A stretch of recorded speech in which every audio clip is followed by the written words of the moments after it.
مجھے ایک بات بتائیں، میں صبح اور شام اللہ کی نافرمانیاں کر رہا ہوں، وہ تو مجھ سے کھانا نہیں روک رہا، وہ تو مجھ سے آکسیجن نہیں روک رہا ہے۔ ہونا کیا چاہیے تھا؟ لاجک کیا کہتی ہے؟ میری آنکھیں حرام دیکھتی، اللہ کی نافرمانی کرتی، میں اندھا کر دیا جاتا، کیونکہ اللہ نے آنکھ دی تھی نا۔ اے میرے بندے، میں نے آنکھ دی اپنی فرما برداری کے لیے، تو ان آنکھوں سے گناہ کر رہا ہے، روشنی ختم نہیں ہوتا۔ حرام سنتا تو بہرا کر دیا جاتا، حرام بولتا تو گونگا کر دیا جاتا، یہ ہاتھ حرام کے لیے اٹھتے تو گر جاتے، یہ پیر حرام کے لیے چلتے تو میں لنگڑا ہو جاتا۔ فرام مائی ڈے ون، میں تو جب سے ہوش سنبھالا کتنی نافرمانیاں کی اللہ کی، وہ اپنی مہربانیاں روک نہیں رہا، اور میں کہتا ہوں میں نے کیا ہے، میں یہاں تک پہنچا ہوں؟ نہیں، سب کچھ میرے رب کا ہے۔ کاش یہ بات سمجھ آ جائے، وہ رب کی قدرت ہے، نعمت دے سبحان اللہ شکر کرنا، ورنہ کہیں یہ نعمت چھین نہ لی جائے، یا اسی نعمت کو ہمارے لیے تکلیف کا باعث نہ بنا دیا جائے۔ تو اے میرے پیارے اسلامی بھائی، ہمیں زندگی اب گزارنی ہے، جتنی رہ گئی ہے شکر میں گزارنی ہے، ہاں اللہ کی فرما برداری میں گزارنی ہے۔ اب آتے ہیں شکر ہے کیا؟ اب یہ تو شاید انڈرسٹینڈ کر لیا ہوگا سب نے کہ ہاں یار شکر گزار بننا ہے۔ اچھا، اب شکر کی بھی ڈیفینیشن سمجھنی ضروری ہے۔ ہم سمجھتے ہیں کہ جناب تسبیح پکڑی، الحمدللہ الحمدللہ، یا اللہ تیرا شکر، یا اللہ تیرا شکر، یہ شکر ہے۔ یقیناً دس از دا ون وے، ایک طریقہ ضرور ہے کہ زبان سے اللہ تعالیٰ کا شکر ادا کیا جائے، مگر میں آپ کو ایک لاجیکلی بات سمجھانا چاہتا ہوں۔ کسی باپ کا کوئی بیٹا ہو اور وہ کہے کہ جناب مجھے اپنے والد صاحب سے بڑی محبت ہے، والد صاحب کے بیٹا جلدی گھر آ جانا، کہ ابا گھر پہ جلدی نہیں آؤں گا، آپ سے محبت بڑی ہے، بیٹا یہ والا کام کر دو، میں نے کام نہیں کرنا ہے، آپ سے محبت بڑی ہے، بیٹا یہ کب کر دو، یہ کام مت کرنا میں نے یہی کام ہے، مگر آپ سے محبت بڑی ہے۔ آپ کہیں گے یار مذاق ہو رہا ہے، زبان سے کہی جا رہا ہے محبت بڑی ہے، بات ایک نہیں مان رہا، بات سمجھ رہے میری؟ یعنی یہ کیسی محبت ہے کہ زبان سے جاری ہے، عمل اس کے خلاف ہے۔ تو اب آپ نے اور میں نے سوچنا ہے کہ ہم زبان سے کہہ رہے ہیں کہ یا اللہ تیرا شکر، یا اللہ تیرا شکر، اور اللہ کی بات کوئی نہیں ماننی ہے۔ تو علماء کہتے ہیں ایکچول شکر یہ ہے کہ بندہ رب کی نافرمانی نہ کرے، ٹھیک ہے؟ نافرمانی ناشکری ہے، شکر یہ کہ بندہ اللہ کی فرما برداری کرے، اللہ کو راضی کرنے والے کام کرے۔ تو پریکٹیکل شکر یہ ہے کہ ہماری نماز قضا نہ ہو، پریکٹیکل شکر یہ ہے کہ ہم اللہ کی نافرمانی نہ کریں، ہم حرام روزی کی طرف نہ جائیں۔ تو جو پریکٹیکل فرما بردار بن جاتا نا اللہ کا، ایکچول شکر گزار بھی وہی ہوتا ہے۔ یا اللہ تیری مہربانی، تو نے اتنا عطا کیا، ہمیں رب کا نافرمان نہیں بننا ہے۔ نافرمانی کریں گے تو پھر ایسا نہ ہو کہ ہم جو ہے وہ اپنی نعمتوں کو خود کھو دیں۔ اچھا، ایسا بہت جگہ پر ہوتا ہے۔ ایک اور میں بات میرے دل کا درد ہے، ہمارے ساتھ شیطان نے پتہ ایک اور کام کیا کیا ہے۔ ویسے تو پوری لائف ہمیں شکر گزار بننا چاہیے، مگر وین ایور ہمیں کوئی خاص نعمت ملتی ہے نا، تب تو زیادہ شکر کرنا چاہیے نا۔ لیکن شیطان نے ہمارے ساتھ گیم یہ کی ہے کہ whenever we try to celebrate something, جب بھی زندگی میں سیلیبریشن کی نام آتی ہے نا، تو دماغ کے کسی کونے میں شیطان نے یہ بٹھا دیا کہ سیلیبریشن کا نام ہی اللہ کی نافرمانی ہے۔ کمال ہے، ہمارا ایمان اور عقیدہ ہے کہ دینے والی ذات رب کی ہے، مگر جب بھی وہ دیتا ہے، اب آپ کہیں گے یار ایسی کیسی بات کر رہے ہیں، ہم کہاں سیلیبریشن میں گناہ کرتے ہیں۔ چلیں ذرا اسٹارٹ لیتے ہیں، بچہ پیدا ہوا، برتھ ڈے کرنی ہے، بہت اچھی بات ہے، اللہ کی نعمت ہے اولاد۔ برتھ ڈے میں کیا کرتے ہیں؟ کھاما کھائیں بھائی، کون کہتا ہے کیک نہ کھائیں، کون کہتا ہے آپ دوستوں کو دعوت نہ کریں، جائز طریقے سے کر لیں بھائی، اس پہ گانے باجے میوزک ڈال کر اللہ کی نافرمانی، بچے کی خوشی میں بھی رب کو ناراض کر رہے ہیں۔ یہی بچہ بڑا ہو گیا، اب شادی کرنی ہے، سچ بتاؤ شادی میں کون سا گناہ ہے جو ہم نہیں کرتے، کون سی نافرمانی ہے جو ہم نہیں کرتے ہیں، اور اس نافرمانی کی وجہ سے ہم رب کو ناراض، حالانکہ کتنی بڑی نعمت ہے شادی۔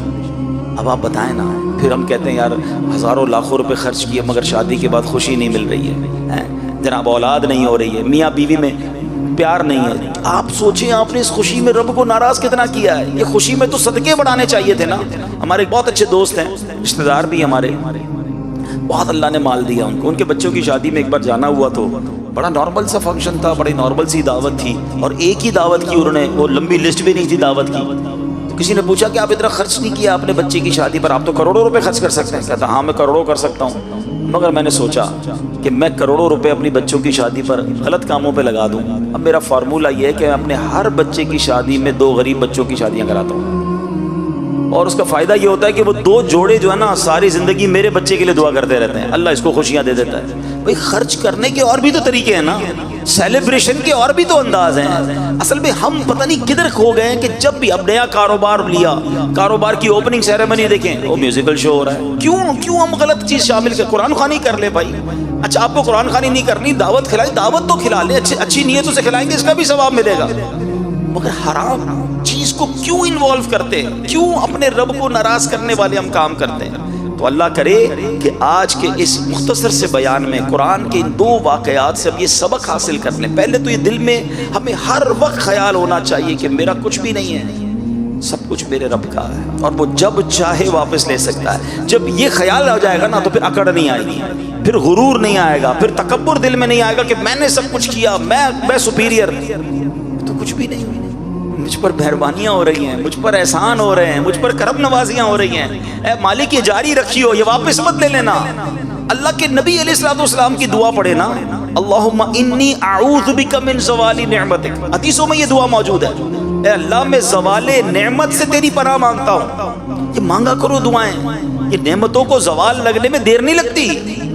بس اللہ کرے کہ ہم شکر گزار رہے, مٹا دے اپنی ہستی کو اگر کچھ مرتبہ چاہے, مٹا دے اپنی ہستی کو اگر کچھ مرتبہ چاہے, کہ دانا خاک میں مل کر گل گلزار ہوتا ہے.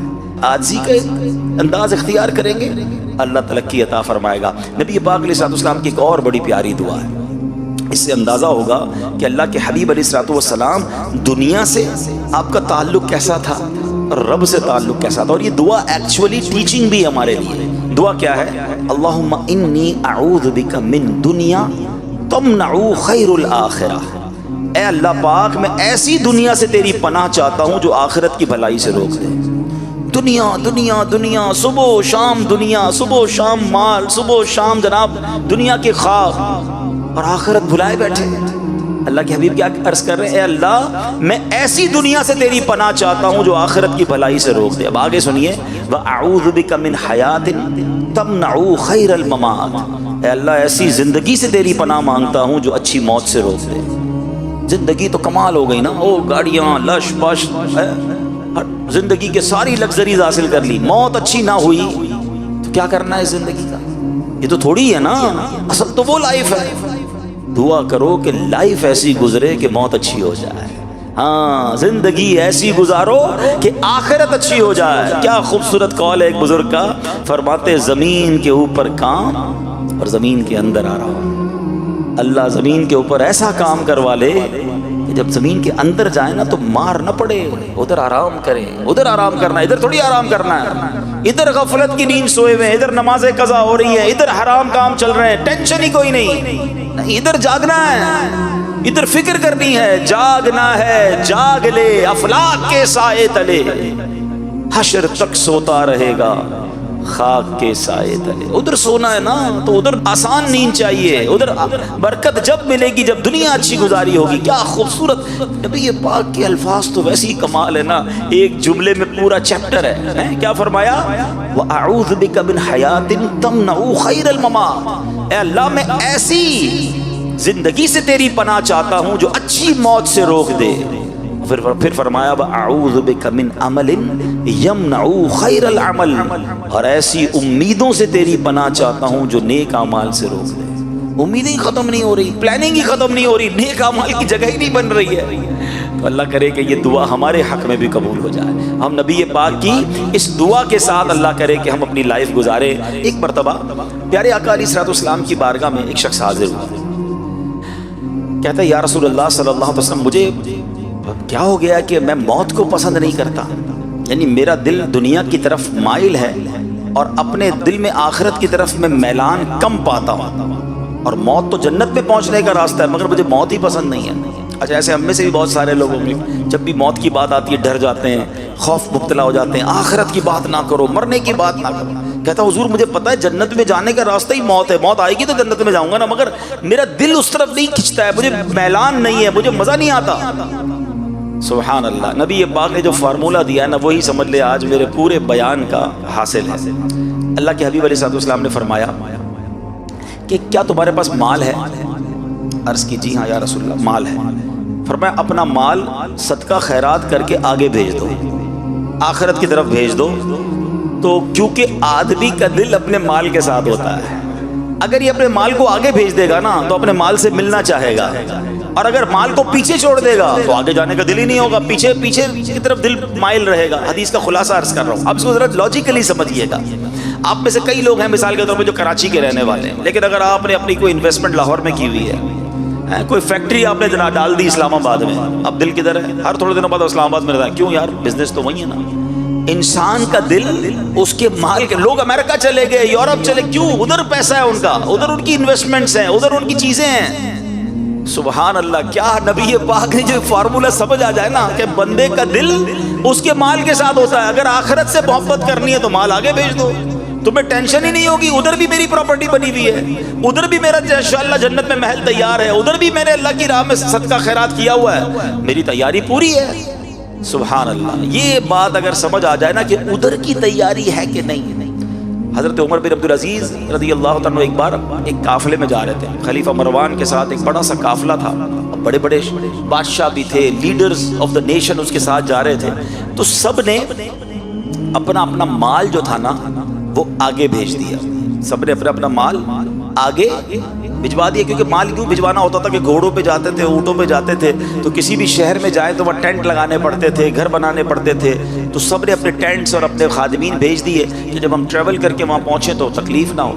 حضرت عمر بن عبدالعزیز نے کوئی سامان نہیں بھجوایا تھا.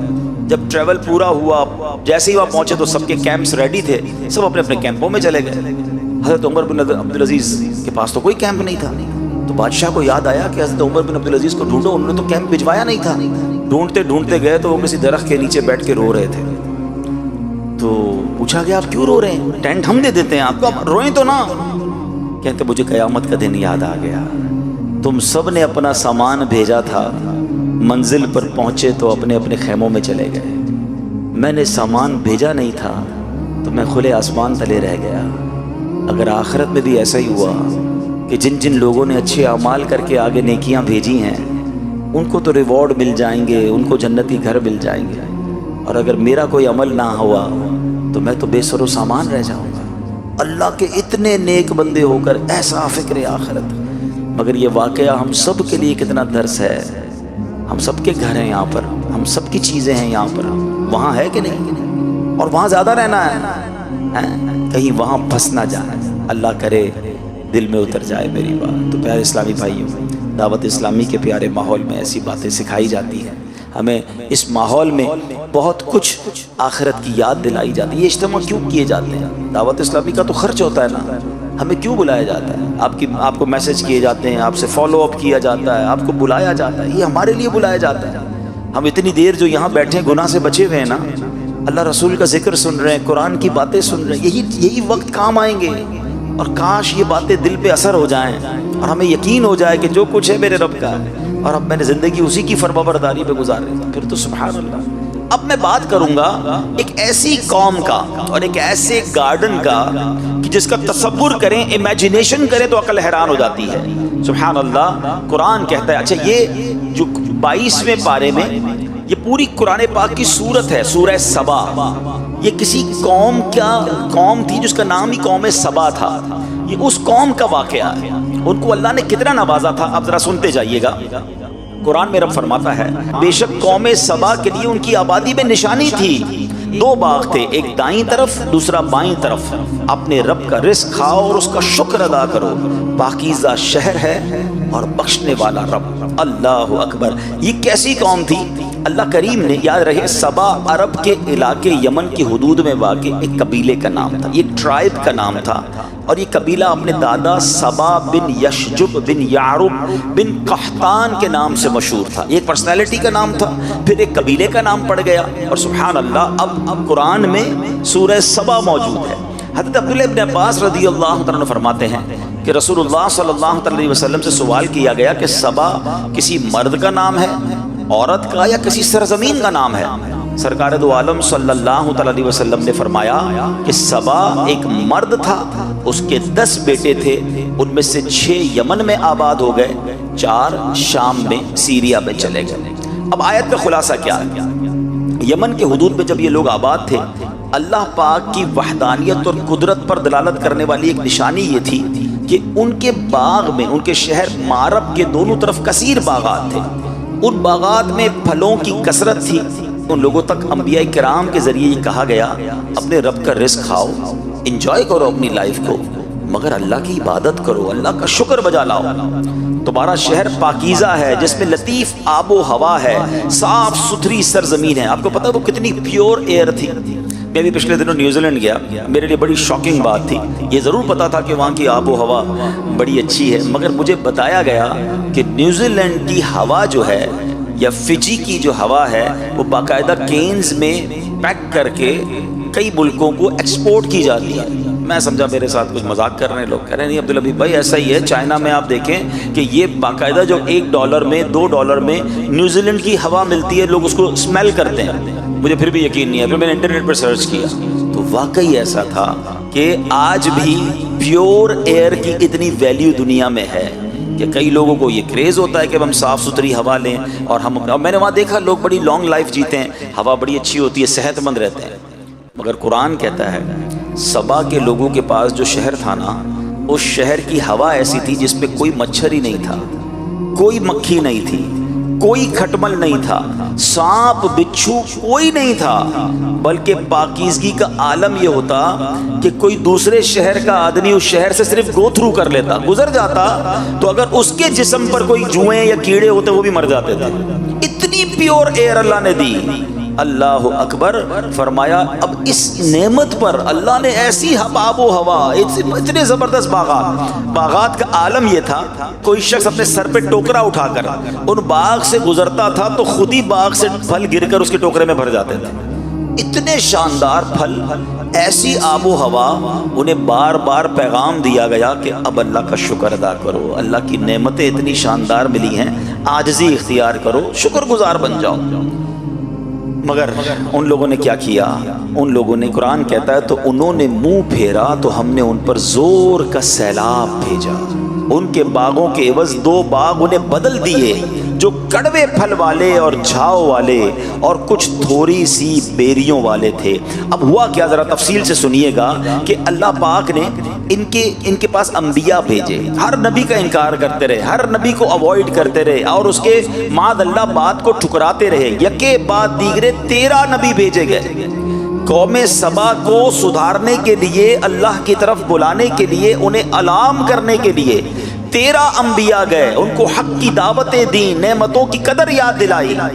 وہ ایمان نہیں لائے، بلکہ انبیاء کرام کو کیا کہتے تھے پتہ ہے؟ جھٹلا کر کہ ہم نہیں جانتے کہ ہم پر کوئی خدا کی نعمت ہے۔ اپنے رب سے کہو اگر یہ نعمتیں اس کی ہیں تو روک کے دکھا دے۔ معاذ اللہ وہ یہ سمجھنے لگے کہ یہ تو ہمارا حق ہے، یہ ہمارا ملک ہے، ہماری سٹی ہے، یہ ڈیولپمنٹ ہم نے کی ہے، اگر اللہ کا ہے تو اللہ سے کہو، روک کے بتا دے۔ وہ انکار کرتے تھے، وہ غرور کرتے تھے، وہ تکبر کرتے تھے۔ اللہ اکبر۔ اب کیا ہوا میرے پیارے اسلامی بھائیوں؟ اب اللہ پاک نے ان کے اس انکار کا، ان کے غرور کا، اس گھمنڈ کا کیا ان پر عذاب آیا؟ اب ذرا غور سے سنیے گا۔ جب ان لوگوں نے بہت زیادہ انکار کیا نا، تو اللہ کریم نے ان کے پاس حماد، اور ان کی قوم یہ حماد قوم کہلاتی تھی، ان کا طغیان بڑھ گیا، عصیان بڑھ گیا، تو اللہ پاک نے سیلاب بھیجا۔ ایسا سیلاب آیا کہ ان کے باغ، ان کے اموال، ان کے باغات سب کچھ اس میں غرق ہو گئے، پوری بستی ریت کے تودوں میں دفن ہو گئی۔ اس طرح یہ قوم تباہ و برباد ہو گئی، اور ان کے باغ پوری دنیا میں اگزامپل تھے، لوگ اس کی سیر کرنے آتے تھے۔ اس سیلاب کے بعد وہ ضرب المثل اگزامپل بن گئے، یعنی ان کے باغ کی جگہ جنگلی بیریاں اگائیں، جھاؤ اگائے، خوفناک جنگل اگ گئے، یہ قوم لذیذ پھلوں کو ترس گئی۔ اللہ اکبر۔ اے میرے پیارے اسلامی بھائیوں، اس واقعے میں ہم سب کے لیے بہت کچھ درس عبرت ہے کہ جب رب ناراض ہوتا ہے، رب کی نعمتوں کی قدر نہیں کی جاتی تو پھر کیا ہوتا ہے۔ اچھا اب اس قوم پر سیلاب کیسے آیا، یہ بھی اللہ کی قدرت کا نظارہ دیکھیے گا۔ قوم سبا کے بستی کے کنارے کے پہاڑوں کے دامن میں بند باندھ کر ملکہ بلقیس نے 3 بڑے بڑے تالاب اوپر نیچے بنا دیے تھے۔ 3 تالاب تھے مگر 3 سٹوری بڑے بڑے تالاب تھے۔ اب ایک چوہے نے، اللہ کی طرف سے جب عذاب آتا ہے نا تو اپنی قدرت کا نظارہ بھی ایسے ہی دکھاتا ہے، اتنی بڑی قوم، اتنا کر و فر، ایک چوہا اس نے اللہ کے حکم سے بند کی دیوار میں سوراخ کر دیا۔ اب پانی نکلنا شروع ہوا، اب پانی کا پریشر آیا تو وہ شگاف بڑا ہوتا چلا گیا، وہ سوراخ بڑا ہوتا چلا گیا، یہاں تک کہ بند کی دیوار ٹوٹی۔ اب وہ پورا پانی سیلاب کی صورت میں ان کی قوم پر آیا۔ یہ اپنے گھروں میں غافل تھے، چین کی بانسری بجا رہے تھے، غرور اور تکبر اور گھمنڈ میں جی رہے تھے۔ ایسا سیلاب آیا کہ ان کا تمام مال و اسباب جو ہے وہ برباد ہو گیا۔ یہ ایک قرآنی واقعہ جو سورہ سبا، جس وجہ سے سورہ سبا اسے کہا جاتا ہے، یہ قوم سبا کا ایک واقعہ ہے۔ ایک اور واقعہ قرآن مجید، ایکچولی میں نے جیسے شروع میں کہا، اتنی زبردست گائیڈ لائن ہے ہمارے لیے، ہم پڑھیں نا تو اتنا کچھ سیکھنے کو ملتا ہے۔ اچھا یہ بھی باغ والوں کا ہی واقعہ ہے، اب ذرا سنیے گا۔ پہلے قرآن پاک کی ایک آیت پڑھ دیتا ہوں، اور یہ آیت ہے 29ویں پارے کی سورہ قلم کے اندر، ٹھیک ہے۔ اللہ قرآن میں فرماتا ہے، ترجمہ، بے شک ہم نے انہیں جانچا جیسا باغ والوں کو جانچا تھا، جب انہوں نے قسم کھائی کہ ضرور صبح ہوتے ہی اس باغ کو کاٹ لیں گے۔ اب یہ بڑا امیزنگ واقعہ ہے کہ یہ باغ یمن کے شہر صنعاء سے 2 فرسنگ یعنی 6 میل کے فاصلے پر تھا۔ اس باغ کا مالک ایک بڑا نیک مرد تھا، وہ باغ کے پھل کثرت سے فقراء کو دیتا تھا، بڑی چیریٹی کرتا تھا۔ اس کی عادت یہ تھی کہ جب باغ میں جاتا تو فقیروں کو بلا لیتا، غریبوں کو بلا لیتا، تمام گرے پڑے پھل جو ہے فقیر لے لیتے، پھر باغ میں بستر بچھا دیے جاتے، پھل توڑے جاتے، جتنے پھل بستروں پر گرتے وہ بھی فقراء کو دے دیے جاتے، جو خالص اپنا حصہ ہوتا اس سے بھی وہ 10واں حصہ فقیروں کو دے دیتا تھا۔ اس طرح کھیتی کاٹتے وقت اس نے بہت سارے فقراء کے حقوق مقرر کیے ہوئے تھے کہ جب بھی کھیتی کٹے گی فقیروں کو اتنا دیا جائے گا، اتنا فیصد دیا جائے گا، بانٹا جائے گا۔ بڑا سخی آدمی تھا۔ اس کے انتقال کے بعد اس کے 3 بیٹے وارث تھے اس کے۔ اب بیٹے ابو کی چیریٹی دیکھتے تھے، ہونا تو یہ چاہیے تھا کہ لیگیسی میں اپنے باپ کی سخاوت کو کنٹینیو کرتے۔ اب انہوں نے مشورہ کیا کہ اگر جتنا ابو بانٹتے تھے ہم بھی اتنی خیرات کریں گے تو ہمارے حصے میں تو کم آئے گا، ہمارے پاس تو جو ہے وہ پیسے کم ہو جائیں گے، ہم اللہ کی راہ میں اتنا بانٹیں گے۔ تو انہوں نے کہا ایسا کریں، کل ہماری کھیتی کاٹنی ہے۔ تینوں نے مل کر قسم کھائی کہ صبح جلدی پہنچ جاتے ہیں، فقیروں کو نہیں بتاتے جو ہر بار آتے ہیں غریب لوگ، ہم سارا مال خود ہی جو ہے نا وہ کاٹ کے اپنے پاس رکھ لیں گے۔ صبح ارلی مارننگ پہنچ گئے اپنے باغ۔ اللہ اکبر! پھر کیا ہوا، جب باغ میں پہنچے تو اللہ کے حکم سے رات ایک آگ اس باغ میں آئی اور صبح تک وہ سارا باغ جل کر سیاہ ہو گیا، ٹھیک ہے۔ جب صبح یہ اپنے باغ میں پہنچے نا تو کہنے لگے ہم کسی اور باغ میں آ گئے ہیں، یہ تو باغ ہے ہی نہیں، یہاں پر تو سب جل کے خاراخ ہو گیا ہے، ہم غلطی سے راستہ بھول گئے ہیں۔ مگر آس پاس کی دیواروں اور تمام چیزوں کی جب نشانیاں دیکھی تو قرآن کہتا ہے انہیں احساس ہو گیا کہ یہ تو ہمارا ہی باغ تھا، اور اب انہیں احساس ہوا کہ ہم نے بری نیت کی، ہم نے اللہ کی راہ میں خرچ کرنے سے ہاتھ روکنے کی نیت کی، ہم نے اللہ کو ناراض کیا اور ہمارا سب کچھ چلا گیا۔ ان لوگوں نے پھر اللہ کی بارگاہ میں رو رو کر توبہ کی۔ طویل واقعہ، میں اس کو سمرائز کر رہا ہوں۔ انہوں نے رو رو کر توبہ کی۔ ایک بھائی کہتا ہے کہ میں تمہیں نہیں کہتا تھا کہ اللہ کی تسبیح کیوں نہیں کرتے، برے ارادے سے توبہ کیوں نہیں کرتے، اللہ کی نعمت کا شکر کیوں نہیں بجا لاتے۔ اب سب ایک دوسرے کی طرف دیکھنے لگے، رونے لگے کہ واقعی ہم سے مسٹیک ہو گئی، ہم نے اللہ کو ناراض کیا، ہمارا سب کچھ چلا گیا۔ ہم اللہ کی راہ میں تھوڑا دیتے تھے، اللہ ملٹی پلائی کرتا تھا، مگر ہم نے تو سبھی ضائع کر دیا۔ اللہ اکبر! اب سب نے اللہ کی بارگاہ میں توبہ کی۔ سبحان اللہ! تفسیر قرآن میں لکھا اللہ نے اس سے بہتر باغ انہیں عطا فرما دیا، توبہ قبول فرمائی اور اس سے بہتر مال عطا فرمایا، اس میں بھی کثیر پیداوار ہونی شروع ہو گئی۔ These are the two beautiful incidents from قرآن مجید فرقان حمید، ایک سورہ قلم میں اور ایک سورہ سبا میں۔ دونوں کا میسج کیا ہے؟ میسج یہ ہے کہ میرے پاس جو کچھ ہے نا میرے اللہ کا ہے، میرے پاس اپنا کچھ بھی نہیں ہے، کبھی اترانا نہیں، کبھی گھمنڈ نہیں کرنا، میرا نام ہو گیا ہے، میری شہرت ہو گئی ہے، میرے پاس پیسے آ گئے، یہ سب میں نے کمایا ہے، میں نے پہلے سٹڈیز کی تھی جناب، اچھے نمبروں سے میں نے پاس کیا تھا، پھر میں نے انٹرپرینیور کے طور پہ کام شروع کیا، چھوٹی سی جاب سے کام شروع کیا، ترقی کرتے کرتے آج میں کمپنی کی اس پوزیشن میں ہوں، واٹ ایور ڈڈ، میں نے کیا یہ سب، میں نے کچھ نہیں کیا، جو کچھ ہے میرے رب کا ہے۔ جس نے ناشکری کرنا شروع کی نا، جس نے اترانا شروع کیا، جس کے دل میں یہ خبط سوار ہو گیا کہ جناب یہ میری سٹرگل ہے، ارے جناب اگر سٹرگل کرنے والے ہی کامیاب ہوتے تو ہم سے زیادہ عقل مند لوگ اس وقت بے روزگار ہیں، ہم سے زیادہ اللہ کے نیک بندے پریشان بھی ہیں۔ اللہ نے مجھ جیسے گناہگار کو اتنا نواز دیا، مجھے تو ہر وقت اپنی خطائیں یاد آنی چاہیے۔ مجھے ایک بات کا جواب دیجئے، رزق کون دیتا ہے؟ جواب دو نا، اللہ دیتا ہے نا۔ پانی کون دیتا ہے؟ آکسیجن جو ہم لے رہے ہیں وہ کون دے رہا ہے؟ جو کچھ ہے وہ رب دے رہا ہے۔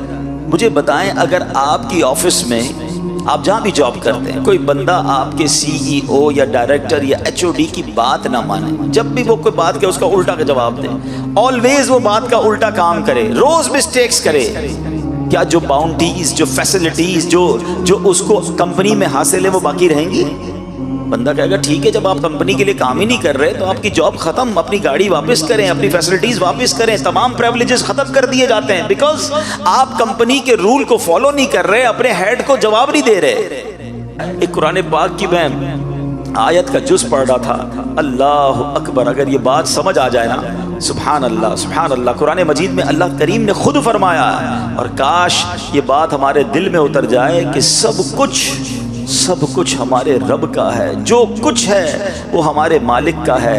اللہ کرے کہ یہ بات ہم سمجھ لیں تو پھر انشاءاللہ چیزیں سمجھنا شروع ہو جائیں گی۔ تو اے میرے پیارے اسلامی بھائیوں، ہمیں اپنی ان تمام باتوں کو سمجھنا بھی ہے اور آئندہ اترانا نہیں ہے، شکر گزار بننا ہے۔ اگر آپ چاہتے ہیں نا کہ آپ کی میری عزتوں میں ترقی ہو جائے، سبحان اللہ، قرآن میں اللہ فرماتا ہے الولایۃ للہ الحق، خود رب نے قرآن میں فرما دیا تمام اختیار سچے اللہ کا ہے۔ یہ ادھر نقش کر سو، الولایۃ للہ الحق، تمام اختیار سچے اللہ کا ہے، میرا کچھ نہیں ہے۔ وہ پنجابی شاعر کہتے ہیں نا، جے چاویں تے راہ جاندے نو تخت عطا فرماوے، جے چاویں تے راہ جاندے نو تخت عطا فرماوے، جے چاویں تے شاہ کولوں در در خیر منگاوے۔ رب چاہے نا تو روڈ پر چلنے والے کو بادشاہت عطا فرما دے، اور رب چاہے تو بادشاہ کو پل میں فقیر بنا دے۔ ہماری کوئی اوقات نہیں ہے۔ اچھا، پھر بعض اوقات بندہ کو جب بن جاتا ہے نا تو پھر کیلکولیٹر سے زندگی گزارتا ہے، یار اتنے پیسے تو ہو گئے کہ 10 سال تو کچھ نہیں ہونا، اب اتنے کرنے کہ 100 سال تک کچھ نہ ہو، پیسے اتنے ہو جائیں کہ بچے بھی سکھ سے کھائیں، اب جناب میرے پاس اتنا ہے کہ میری نسلیں کھائیں تو ختم نہیں ہوں گی۔ یہ بندہ پھر آہستہ آہستہ ہونا تو کیا چاہیے تھا کہ رب نے دیا نا، میں اور شکر گزار ہوتا، میں اور عاجزی کا اظہار کرتا، مگر اب بندہ کہتا ہے میرے پاس تو اتنا آ گیا کہ اب ٹینشن ہی نہیں ہے، کوئی نہیں کرنی جاب، بھائی کیوں کسی کی بات سنوں؟ میں نہیں کہتا ترقی نہ کریں، مگر گھمنڈ تو نہ لائیں نا اپنے اندر، اللہ سے تو جڑے رہیں، اس کی بارگاہ سے تعلق تو کم نہ ہو جائے، ادھر سے کنیکشن تو اور بڑھنا چاہیے۔ عقل بھی یہ کہتی ہے کہ وہ عطائیں بڑھائے تو ہم سجدے بڑھائیں، وہ عطائیں بڑھائے تو ہم شکر بڑھائیں، مگر ہو کیا رہا ہے کہ وہ عطائیں بڑھاتا ہے، ہم خطائیں بڑھاتے ہیں۔ جب اب پیسے تھوڑے تھے، مقام چھوٹا تھا، جاب چھوٹی تھی، تو گناہ بھی تھوڑے تھے۔ جیسے جیسے جناب ترقی ہوتی گئی، کاش نیکیوں میں ترقی ہوتی، گناہوں میں ترقی ہونے لگی۔ میں تو انتظار میں تھا یار، اتنے پیسے آئیں گے تو یہ والی عیاشی کرنی ہے، یہ والا کام ہو جائے تو یہ والا گناہ کرنا ہے۔ یہ کیا کر رہے ہیں ہم؟ لاجیکلی بھی آپ کا باس آپ کے آفس میں کوئی آپ کو اچھی انسینٹیو دے، اچھا بونس دے، آپ تھینکس کرتے ہیں، آپ کہتے ہیں یار آلویز اس بندے نے مجھے میرا ساتھ دیا ہے، میں اب اس کمپنی کو کبھی نقصان نہیں پہنچاؤں گا، اپنے باس کو کبھی ناراض نہیں ہونے دوں گا، یہ مشکل وقت میں میرے کام آیا تھا۔ بالکل ٹھیک ہے، دنیا میں جو اچھا کرے اس کے ساتھ اچھا ہی برتاؤ کرنا چاہیے، مگر صرف دنیا میں۔ جس رب نے بچپن سے لے کر آج تک مجھے عطائیں فرمائی، پیدا ہونے سے لے کر اب تک میں اس کی نعمتوں کے بوجھ تلے دبتا جا رہا ہوں، وہ ناراض ہو جائے اس کی کوئی فکر نہیں۔ اور یہ کبھی خبط سوار نہ کرنا کہ میرا بہت کچھ ہے اور میں جناب اب مجھے کچھ نہیں ہو سکتا. قوم سبا کا واقعہ بتا رہا ہے, یہ باغ والوں کا واقعہ بتا رہا ہے. چلے آپ کہیں گے عبدالحبیب بھائی یہ تو ہزاروں سال پرانے واقعات سنا رہے ہو, 2022 کی بات ہے نا, ترکیہ میں زلزلہ آیا, میں خود وٹنس ہوں اس ارتھ کویک کا. 40 سیکنڈ 40 سیکنڈ کے اندر کیا ہوا, ارب پتی لوگ روڈ پہ آ گئے, فیکٹریاں تباہ ہو گئی ودن 40 سیکنڈز, بلڈنگیں گر گئیں. میں نے ایک رات گزاری ہے, میں نے زندگی میں بہت ٹریول کیا ہے, یہ وقت نہیں ہے اس پر بات کرنے کا, مگر میں اس رات کو نہیں بھولتا ہوں. وہ رات میں نے ہتائی سٹی ہے ترکیہ کی, میں نے وہ رات وہاں گزاری. دیٹ واز میری زندگی کی مشکل ترین رات تھی. اس کی 2-3 وجوہات تھی. ایک تو ٹھنڈ تھی, ٹھیک ہے, ہم ایک گاڑی کے ساتھ گئے تھے سامان لے کر, ایک ہمارے ساتھ چھوٹی وین تھی, ہم نے کہا ہم سامان بانٹیں گے. ٹریفک کی وجہ سے ہم 2 گھنٹے کا راستہ 10 گھنٹے میں ہم نے طے کیا. جب ہم پہنچے تو رات کے 1:30-2 بج گئے. وہ گاڑی والا کہتا ہے میں نے واپس جانا ہے. ہم نے اس کی منتیں کی, ترلے کیے, بھائی رک جاؤ صبح ہو جائے, ہم سامان بانٹنے آئے, ابھی رات 2 بجے ہم کس کو سامان بانٹے. لوگ بیچارے روڈوں پہ سو گئے تھے, ٹینٹ لگے ہوئے تھے, آگ جل رہی تھی, سردی کی رات تھی, عورتیں بچے خیمے میں آرام کر رہے ہوں گے. ہم نے کہا فجر ہوتے ہی ہم سامان بانٹیں گے, تم چلے جانا. اس نے کہا نہیں مجھے جانا ہے. بہرحال ہم کیا کرتے, پردیس تھا, سارا سامان اس نے روڈ پہ اتار دیا, وہ واپس چلا گیا. اب سامان تھا, ہم تھے اور ہمارے پاس ایک گاڑی تھی. اب سردی کی رات, اور میں سوچتا رہا, میں یقین کرے بہت رویا. میں نے کہا یا اللہ مجھ سے ایک رات نہیں گزر رہی, یہ پورا شہر اس وقت روڈ پہ ہے, میں تو آج صبح ہوگی سامان بانٹوں گا واپس چلا جاؤں گا, یہی راتیں ساری پتہ نہیں کب تک گزاریں گے. آج مجھے 1 مہینہ پہلے, 1 سال کے بعد, ابھی 15 دن پہلے مجھے ویڈیو آئی کہ وہی شہر اب پورا گراؤنڈ ہو چکا ہے. انہوں نے 6000 بلڈنگیں سب زیرو کر دی ہیں, اب بلڈنگیں بننے جا رہی ہیں. اس کا مطلب 1-1.5 سال سے وہ لوگ روڈ پہ ہی ہیں نا, یا خیمے میں ہیں, یا پتہ نہیں کسی رشتہ دار کے گھر رہ رہے ہیں. اب یقین کرے سامنے بلڈنگیں گری نہیں تھی, بلڈنگیں 25, 50, 100 بلڈنگیں گری تھی, باقی ساری بلڈنگیں کھڑی تھی. لیکن لوگ روڈ پہ بیٹھے تھے, اندر جانے کی ہمت نہیں تھی, کیونکہ ہر چند منٹ کے بعد, ہر تھوڑی دیر کے بعد ایک اور آفٹر شاک آتا تھا, ایک کوئی نہ کوئی بلڈنگ گر جاتی تھی. اب اعلان یہ تھا کہ کوئی بلڈنگ کے اندر نہیں جائے گا. گرم کپڑے موجود تھے, کھانے کا سامان موجود تھا, بچوں کا دودھ موجود تھا, بٹ nobody have courage ہی نہیں تھی کہ بلڈنگ میں جائیں اور اپنا سامان لے کر آئیں. نیچے روڈ پہ سب لوگ بیٹھے تھے, بچے بیٹھے تھے, عورتیں بیٹھی تھی. میں سوچنے لگا یا اللہ تھوڑی دیر پہلے یہ سب گھر والے تھے, تھوڑی دیر بعد یہ سب روڈ پر آ گئے. سمجھو اس بات کو, منٹ نہیں لگے گا, رب چاہے نا سب واپس جا سکتا ہے.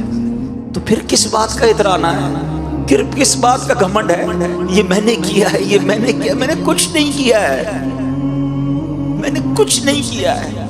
جو دیا ہے میرے رب نے دیا, اور یہ اس کا احسان ہے. میں قابل بھی نہیں ہوں. یقین جانے ہمارے گناہ اتنے ہیں کہ ہمیں تو کھانا بھی نہ ملے, پانی بھی نہ ملے, آکسیجن بھی نہ ملے. اتنے بڑے نافرمان کو کوئی عزت دیتا ہے, اتنے بڑے نافرمان کو کوئی رزق دیتا ہے, سب اس کی مہربانی ہے.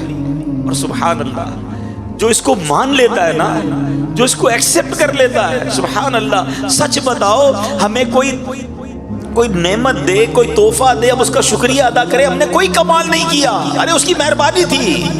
مگر اس رب کی شان دیکھو کہ اگر کوئی مان لینا کہ مولا تیری مہربانی ہے, تیرا شکر ہے, پھر وہ قرآن میں ایک اور انعام کا اعلان فرماتا ہے, لَإِن شَكَرْتُمْ لَأَزِيدَنَّكُمْ. میرا شکر ادا کرو میں تمہیں اور عطا کروں گا, میرا شکر ادا کرو میں تمہیں اور عطا کروں گا. اٹ مینز اگر ہم اس پہ ملٹیپلیکیشن چاہتے ہیں کہ میری عزت بڑھتی رہے, میری شہرت بڑھتی رہے, میری دولت بڑھتی رہے, میری نعمتیں بڑھتی رہیں, فارمولہ ایک ہی ہے, دوستی کر لو اللہ سے, احسان مانو اس کا, شکر ادا کرنا شروع کر دے. ہاں, اور جو شکر نہیں کرتے نا, حضرت حسن بصری رحمت اللہ تعالی علیہ فرماتے ہیں کہ جو بندہ اللہ کی نعمت کا شکر ادا نہیں کرتا نا, تو اللہ کریم اسی نعمت کو عذاب بنا دیتا ہے.